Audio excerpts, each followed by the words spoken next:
You know, we're really building layer on layer, program upon program. When we started, we went to the hospital we knew best, Tyler's Hospital, and we started doing work there.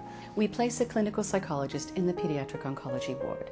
So she goes bedside to do bedside counseling, organizing mothers groups, so working both with patients and their parents. The Shine On Counseling and Support Program continues to be one of our hallmark programs. How many kids are we seeing in a month with our programs? How many parents are we helping?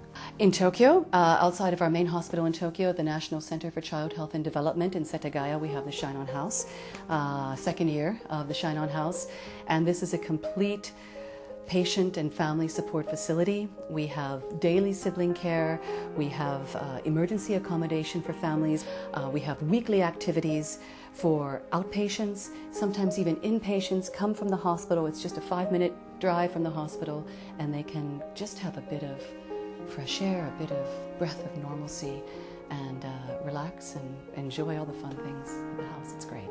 Everybody should see it. Shine On Clinic is another exciting development, you know, because most of the work we have done to date has been with inpatients, patients who are currently admitted and receiving their treatment whilst in a hospital. But you know, luckily, a lot of those kids get better. Most of those kids by far get better and they become outpatients, so they need to continue to receive treatment. This is the first long-term follow-up pediatric oncology clinic in Japan. So we've provided a dedicated pediatric oncology nurse who works there every day. So every day the same nurse is seeing the pediatric oncology outpatients. Therapy Dogs is really exciting because we've been doing this for 1 year. We looked at the best practices from hospitals doing this in the United States. We brought it to Japan, and frankly, we weren't sure that it was going to be a raging success, but that's exactly what it's been. It's been so great to see Bailey here in Japan, and it's just so amazing to see how the children connect with the dogs right away. You know, they just love them, and they trust them. They're non-threatening. They you know, aren't going to poke them with a needle or give them medicine or anything. So it's a very comforting thing for the kids to have in the hospital. Some of the parents tell us they actually look forward to coming back to the hospital because they get to see the dog.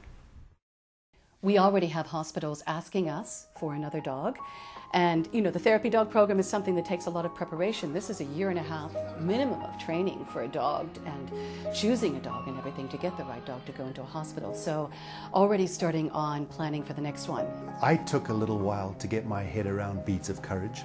It took a lot of study on our part to learn exactly the way it's been implemented in the United States and the rapid expansion it's enjoyed there. And then when you see it working with the kids, it all comes to life. I think everybody has the same reaction at first. Is, oh, that's nice. Oh, those beads are pretty.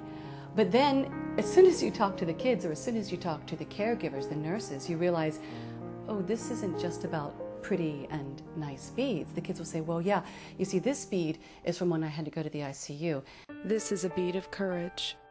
Every time a child gets a medical treatment, they get a bead. This one's for a spinal injection, surgery, hair loss. This one's for entering intensive care, catheter insertion, blood transfusion, dialysis, bone marrow transplant. All my trips to chemo. These are my beads of courage, and they help me take the next step.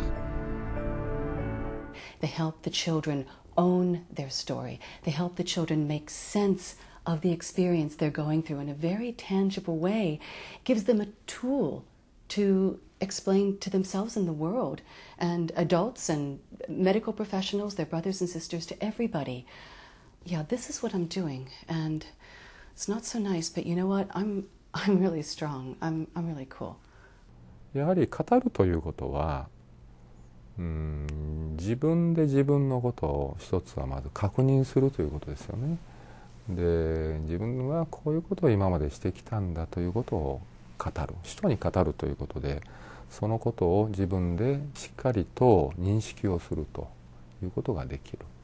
それからもう一つは、その誰かに語るだから相手があるわけで、自分以外の誰かにそういうことをしゃべるということ、そのことによっても心理的効果が得られると思います。